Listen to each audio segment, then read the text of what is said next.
Halo Sobat pencinta Donghua, kali ini kita akan melanjutkan cerita Battle Through the Heavens Benua Kaisar. Cerita dan video ini diambil dari channel Mebarta. Tanpa banyak basa-basi, mari kita simak alur ceritanya. Melanjutkan dari cerita sebelumnya, Feng Lin berpikir sejenak dan mulai berkata, 8 bintang ke 9 bintang adalah kenaikan yang sangat sulit. Dia perlu memasuki pintu untuk menyentuh makna sebenarnya antara langit dan bumi. Oleh karena itu, untuk menerobos ke bintang 9, Anda harus menyadari Tao. Tao bisa dikatakan sebagai energi yang telah disembunyikan oleh Douxian. Tao adalah asal dari semua hal. Itu adalah eksistensi absolut yang abadi. Tao melampaui ruang dan waktu dan melampaui sebab dan akibat. Itu adalah eksistensi absolut yang tak kasat mata, tak terbaca, tak terlukiskan, dan luar biasa. Tao meliputi seluruh kehidupan dunia, alam juga merupakan Tao. Banyak jalan menuju Tao dan setiap serangan memiliki Tao. Misalnya jika Anda mampu memahami misteri angin, maka Anda dapat menyatu dengan angin. Jika Anda sudah menyatu dengan api, maka Anda bisa mengerahkan kekuatan api hanya dengan pemikiran Anda. Meskipun sekarang Tao disembunyikan oleh aturan langit dan bumi, Tao akan ada selamanya dan ada di mana-mana. Tetapi itu tidak lagi ditampilkan dengan jelas di benua ini. Jika Anda dapat memperhatikan Tao selama kultivasi, bahkan selama Anda menyadari sedikit Tao Anda akan membuat kemajuan pesat. Jika kalian bisa menerobos Dodi bintang 9 di lingkungan seperti ini, maka Anda memiliki pemahaman yang lebih dalam tentang Tao. Itu berarti kekuatan kalian lebih kuat dari Dodi bintang 9 pada zaman saya, ucap Kaisar Feng Lin. Soyan yang masih memiliki pertanyaan di hatinya dan segera dia berkata, menurut apa yang saya tahu, leluhur suku monster juga Dodi bintang 9 yang selamat dari bencana kuno. Mengapa dia tidak memberitahu Dodi bintang 8 bagaimana cara memahami Tao? Apakah itu berarti bahwa Douxian memiliki batasan ketat terhadap leluhur suku monster? Tanya Xiaoyan. Apakah kamu berpikir bahwa Douxian hanya meninggalkan satu orang Dodi bintang 9? Ada 3 ras yang dibiarkan selamat selama bencana kuno, ucap Kaisar Feng Lin. 3? Teriak kelompok Xiaoyan. Ya, ada satu untuk masing-masing 3 kekuatan. Ras manusia, ras monster, dan ras iblis. Karena itu paling sesuai dengan keseimbangan Tao, ucap Kaisar Feng Lin. Mendengar ini, King Mu'er terkejut dan menutup mulutnya. Apakah suku iblis memiliki Dodi bintang 9? Apakah itu berada di keluarga iblis darah? Atau berada di keluarga iblis jiwa? Ucap King Mu'er yang hanyut dalam pemikiran. Respon kuat King Mu'er membuat Xiaoyan memikirkan kemungkinan-kemungkinan ini. Melihat ekspresi wajah King Mu'er, Kaisar Feng Lin berkata, gadis, Dodi bintang 9 itu berasal dari keluarga iblis darah Anda, ucap Kaisar Feng Lin. Benarkah? Mata King Mu'er melebar. Wajahnya dipenuhi dengan sukacita. Kaisar Feng Lin berkata dengan lembut, leluhur suku iblis darah Anda berada di Dodi bintang 9 awal. Douxian memilih 3 Dodi bintang 9 untuk menjaga keseimbangan benua. Tentu saja mereka memilih Dodi yang baru saja menembus Dodi bintang 9 dan memiliki pemahaman yang buruk tentang Tao. Jika mereka memilih saya, kemungkinan besar saya akan memahami lebih banyak Tao dan keseimbangan itu akan runtuh. 3 ras juga dapat menembus misteri aturan baru langit dan bumi, membiarkan banyak Dodi bintang 9 lahir di benua ini. Tetapi sayangnya mereka bertiga hanyalah Dodi bintang 9 yang biasa-biasa saja, ucap Feng Lin. Aula itu hening beberapa saat. Mereka tidak menyangka bahwa ketiga Dodi bintang 9 tidak ada artinya di mata Kaisar Feng Lin. Namun mereka juga mengakui bahwa apa yang dikatakan Kaisar Feng Lin benar-benar masuk akal. Kaisar Feng Lin menatap Xiaoyan lalu berkata dengan serius, Anda adalah murid saya. Kelak di masa depan Anda harus melampaui saya dan menjadi elit Douxian, ucap Kaisar Feng Lin. Menjadi Douxian? Seketika wajah Xiaoyan menjadi datar tanpa ekspresi. Apa Anda tidak percaya diri? Anda memiliki takdir itu dan Anda memiliki kualifikasi untuk menembus Douxian. Saya sebagai guru akan membantu Anda. ucap Kaisar Fenglin. Saat tangan Kaisar Fenglin terangkat, bunga lotus perlahan muncul dari alis Kaisar Fenglin. Bunga lotus ini berwarna merah dan ada semacam langit berbintang di dalam lotus merah. Tampaknya itu menjadi dunia kecil yang independen. Ini adalah hadiah dari guru. Ketika Anda mencapai Dao di bintang 8, itu akan membantu Anda untuk memahami Tao. Dengan adanya lotus merah itu akan membantu Anda untuk mengingat Tao bahkan selama puluhan ribu tahun. Itu dapat disimpan di lautan pengetahuan Anda. Selain itu, karena Anda adalah murid saya, maka saya akan meninggalkan tanda sebagai bukti jika Anda adalah murid saya, ucap Kaisar Fenglin.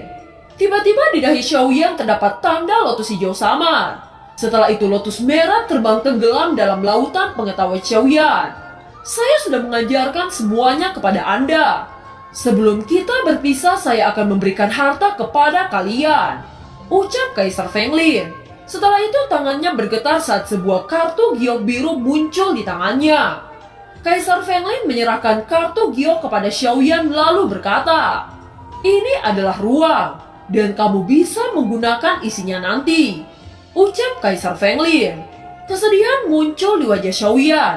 Setelah semua ini, Kaisar Fenglin akan menghilang selamanya di dunia ini. Meskipun dia baru bertemu dengan Kaisar Fenglin, namun perasaan kehilangan dapat dirasakan oleh Xiaoyan. Kaisar Fenglin mendesak lalu berkata, "Waktuku hampir habis. Ambillah," ucap Kaisar Fenglin. Xiaoyan mengambil kartu giok seperti apa yang diinstruksikan.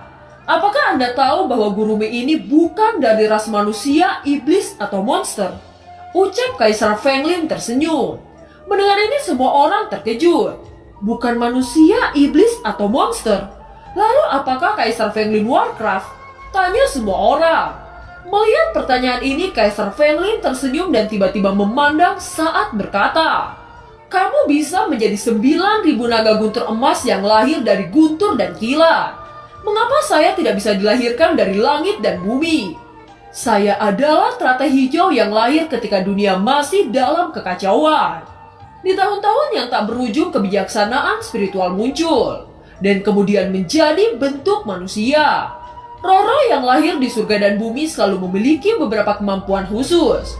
Misalnya dia adalah naga petir emas 9 guntur yang dibentuk oleh guntur dan kilat. Saya mendengar bahwa Anda dapat melahap dan menyerap guntur. Apakah saya benar? Ucap Kaisar Fenglin. Melihat Long Yan mengangguk, dia berbalik ke Xiaoyan dan berkata lagi, "Guru adalah teratai hijau dengan 2 kemampuan khusus. Yang pertama adalah membangun dengan kekuatan asli, yaitu ruang kecil. Jadi kamu tidak perlu khawatir kepada guru. Yang kedua adalah sangat sensitif terhadap surga, bumi, dan hal-hal aneh. Sehingga lebih mudah untuk menemukan hal-hal spiritual yang sulit ditemukan untuk orang biasa. Namun meskipun guru telah memperoleh hal-hal aneh, tetapi itu tidak berguna bagi saya. Saya hanya menyimpan di dalamnya hanya karena itu barang langka. Jadi Anda bisa menggunakan semuanya," ucap Kaisar Fenglin. Mendengar ini, Xiaoyan seperti merasa mimpi. Bukankah hal-hal spiritual adalah 3 keajaiban? Xiaoyan sangat gembira berkata, "Bagaimana cara membukanya?" tanya Xiaoyan. Kaisar Fenglin menatap Xiaoyan sambil tersenyum lalu berkata, "Lihat, sekarang kamu menjadi tergesa-gesa. Anda harus mencapai Dao di bintang 8 sebelum kamu bisa membukanya," ucap Kaisar Fenglin. Melihat Xiaoyan tiba-tiba putus asa, Kaisar Fenglin berkata sambil menegur, "Anak bodoh, saya ingin melihat murid saya memiliki keinginan meningkatkan kekuatannya dengan cepat. Ini adalah hal yang baik untukmu. Tetapi Anda perlu mengingat 2 hal. Pertama, Anda harus memiliki gelar. Dan yang kedua, seberapa besar pencapaian Anda tidak boleh melupakan orang-orang yang peduli dengan Anda," ucap Kaisar Fenglin. Xiaoyan mengangguk lalu berkata dengan sungguh-sungguh, "Saran guru akan selalu diingat oleh murid," ucap Xiaoyan. "Saya mewakili ayah untuk berterima kasih kepada guru besar," ucap Long Yan. "Oh, Anda baru saja memanggil saya guru juga memanggil Xiaoyan sebagai ayah.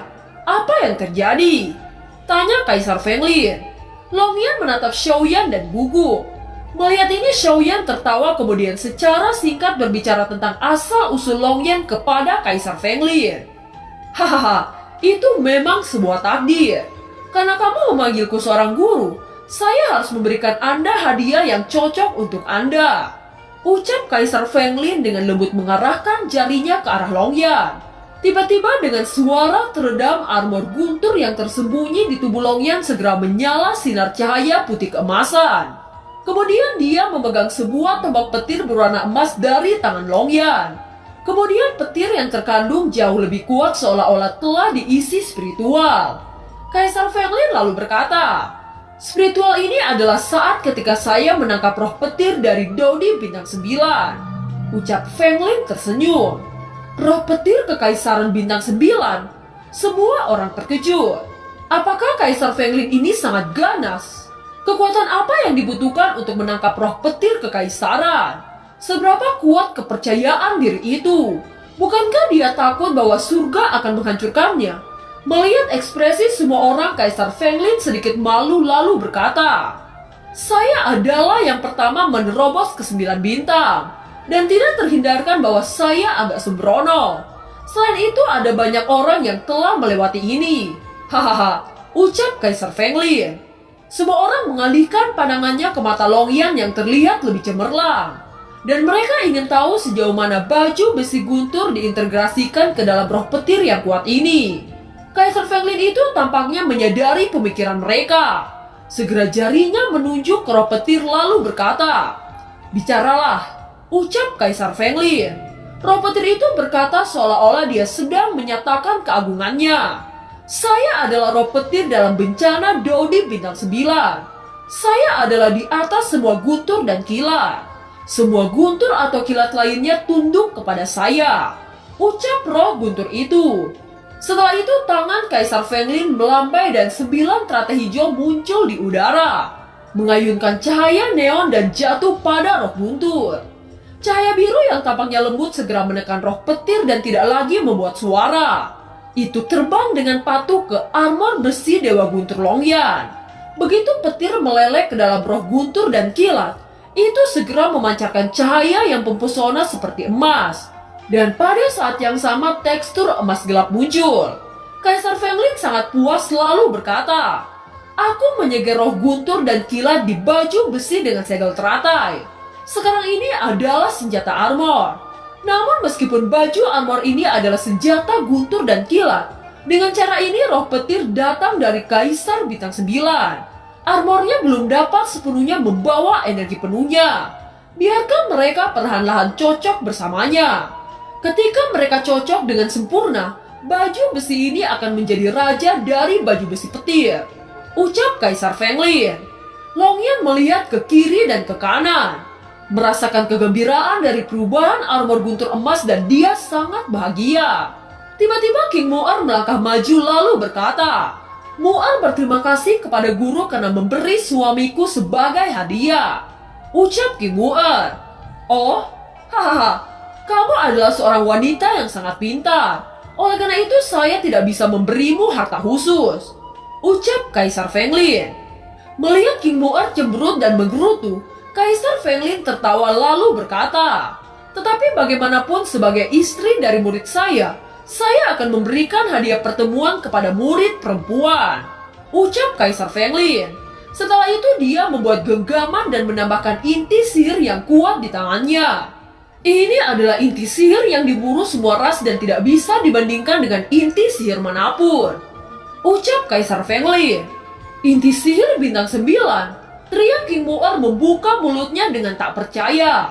"Benar, ini adalah inti sihir dari Phoenix hantu busuk bintang 9 yang saya buru. Cambukmu berevolusi dari tulang belakang hantu Phoenix busuk. Inti sihir dari Phoenix hantu busuk bintang 9 ini mungkin mengejutkanmu. Apakah sekarang kamu puas?"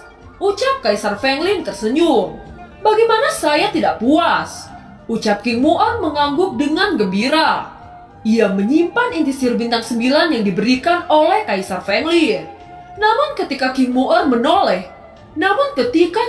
menoleh ke lainnya, dia segera berkata lagi, "Saya sudah puas. Tetapi apakah Anda tidak bisa memberikan saya lebih dari 1 inti sihir bintang 9? Ucap King Mu'er bercanda, namun itu menyeratkan harapan bahwa Kaisar Fenglin akan mengirim lebih banyak inti sihir bintang 9. Gadis pintar, Anda sangat menyeramkan. Bukankah Anda tahu bahwa inti sihir bintang 9 sudah punah? Ucap Kaisar Fenglin secara alami dapat menyadari makna sebenarnya dari lelucon King Mu'er. Dan film pun berakhir. Terima kasih telah menyimak dari awal sampai akhir ya. Sampai jumpa.